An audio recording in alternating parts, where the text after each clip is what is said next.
Gerakan 30 September Pemberontakan Komunis Indonesia G30S PKI.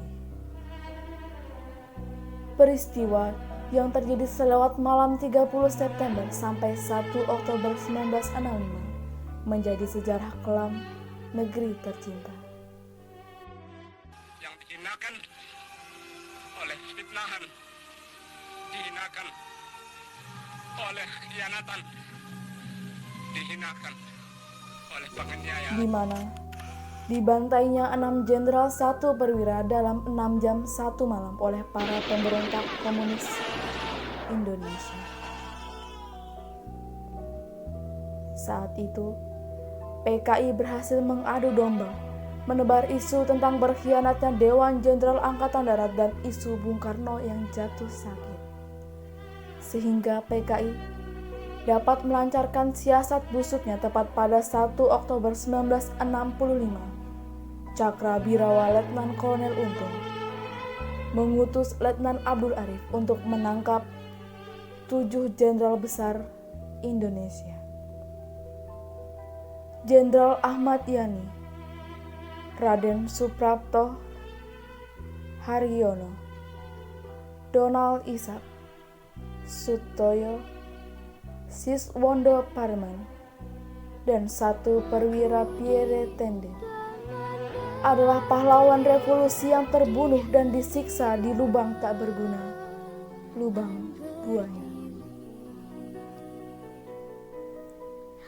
Pasca kejadian, PKI menyiarkan pengumuman tentang G30S lewat Radio Republik Indonesia.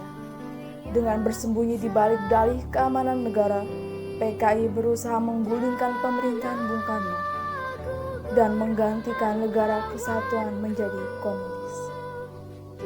Lalu, Maijen Soeharto diangkat sebagai Panglima Angkatan Darat dan diberi mandat oleh Bung Karno untuk membereskan pemberontakan G30 September di Indonesia. Dan terjadilah penangkapan serta pembunuhan seluruh orang terduga PKI di seantero Indonesia,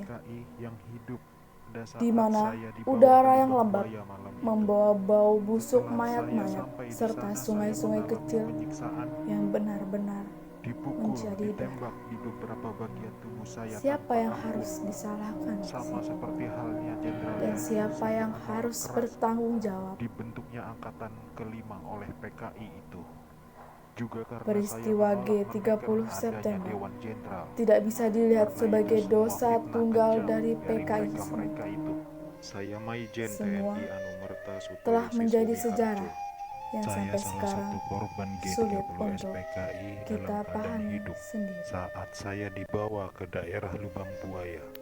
Di sanalah saya mengalami penyiksaan hebat, dipukul, dipopor, dan setelah itu mereka menembaki bagian tubuh saya. Setelah itu mereka membuang jasad saya ke lubang sumur itu. Mereka itu memaksakan kehendak mereka dengan memfitnah kami dengan adanya Dewan Jenderal yang akan memberontak kepada pemerintah.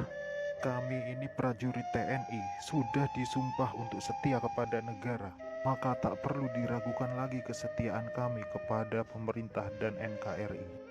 Komunis-komunis itulah pemberontak yang sebenarnya.